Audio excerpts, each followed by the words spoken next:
Application दी थी मरीम नवाज के बयान और डयाला जेल के अंदर जिस तरह से खान साहब के साथ मरीम नवाज के बयान के बाद सख्तियां की गई, उनको जो खाना नाकिस दिया गया जिससे उनकी तबीयत शदीद ख़राब रही, इन तमाम चीज़ों के ऊपर मैंने एक एप्लीकेशन जो है सीपीओ रावलपिंडी में भी सबमिट कराई थी और सिविल लाइन थाने में भी सबमिट कराई। फिर मैंने 22 की पिटीशन रावलपिंडी डिस्ट्रिक्ट कोर्ट में जमा कराई थी, जिसमें पुलिस ने कल रिपोर्ट ये दी कि हमारे पास कोई ऐसी एप्लीकेशन वसूल नहीं हुई।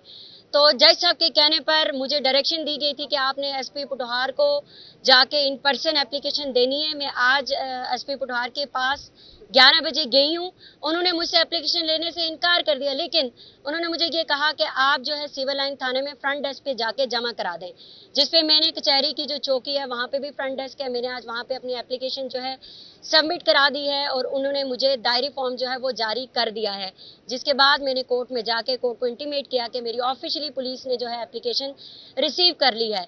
इन सब चीज़ों का मकसद सिर्फ इतना है कि इमरान खान की ज़िंदगी को सेफ गार्ड प्रोवाइड किया जा सके। इमरान खान की ज़िंदगी एट स्टेक है। मुझे आप सबसे भी यही सवाल है कि पूछें किस तरह से ज़ीर आला पंजाब की कुर्सी पे बैठी हुई एक खातून ये बयान दे सकती हैं कि इमरान खान एक फितना है और उसको ख़त्म किया जा रहा है। तो इसके ऊपर हमारी सीरियस रिजर्वेशंस हैं और मैं चाहूँगी और मुझे उम्मीद है कि इस पे पुलिस जो है वो फ्री एंड फेयर इंक्वायरी करेगी और मुकदमा दर्ज करके मुल्ज़मान के खिलाफ अपनी कार्रवाई का बाकायदा आगाज करेगी। जज के यहाँ पर अडयाला जेल में केसेस हैं, उसी जज ने इजाज़त दी है और यहाँ पर जब हम आते हैं तो पिटिशन लेकर आते हैं, इजाज़त के साथ आते हैं, लेकिन इजाज़त नहीं दी जाती।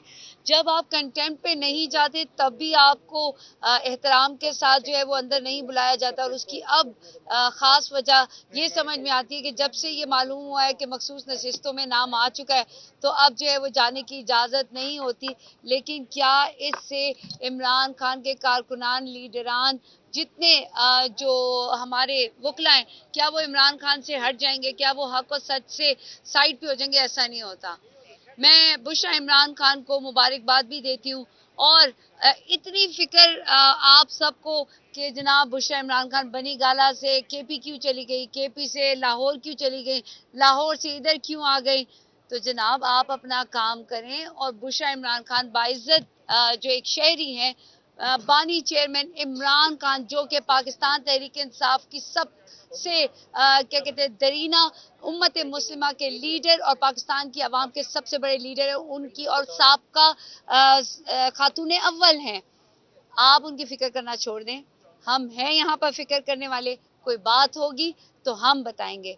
आप लोगों को अपना काम करना चाहिए और वो लोग जो इमरान खान को ऐसे लक़ब से पुकारते हैं जैसा कि आप बोलते हैं फितना, हम पढ़े लिखे लोग हैं, हम अपने पाकिस्तान में एक आला क्या कहते हैं शहरी के हिसाब से रहते हैं। हम अमेरिका या इंग्लिस्तान या आप मुख्तलिफ जो अक़वाम हैं उससे ज़्यादा पाकिस्तानी हैं। अगर आप फितना कहेंगे तो हम आपको जवाब में उससे बुरा लक़ब नहीं कहेंगे, लेकिन हम अपनी तालीम से, आइन से और शऊर से बताएंगे कि इमरान खान पाकिस्तान की आवाम का सबसे बड़ा लीडर था, है और रहेगा इंशाल्लाह। और आपको हम बताएंगे कि इंशाल्लाह आने वाले वक्त में जब जलसे होंगे तो इमरान खान खुद उससे खिताब करेंगे।